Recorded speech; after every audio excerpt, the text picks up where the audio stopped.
Ze worden ik wel brommels neemt, de twanbaaien. Dit weekend wordt in de noordelijke Friese Wouden het Brommelsfestijn houden. Wat doe ik er zelfs mee?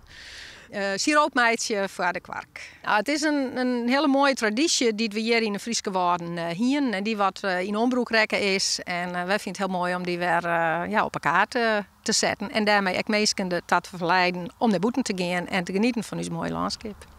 Beziekers kunnen de brommels bij boeren op het hien plukken. Verder binnen verschillende activiteiten, als workshops en excursies.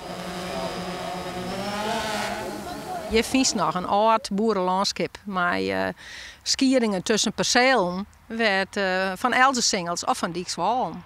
Een heel liedskalig landschap en dat is heel bijzonder. En daar komen bij uitstek de twanbaaien voor. Het is de 5e editie van het Brommelsfestijn. De meeste plukroutes liggen langs iepenbieren dikjes, maar help van een speciale stok kunnen de betoefde plukkers de amer wel vol krijgen. Zeker, maar de blootziekje, hè? Het is net zo dat je even een jaloerk in een stukje laan rinst en dan een amer vol hast. Het is echt wel even, maar het is niet best wel verdwaan. Oh ja, die wil ik. Die nog. Ik moen kunnen mensen nog deelkomen bij het Brommelsfestijn. Dit is hartstikke dik.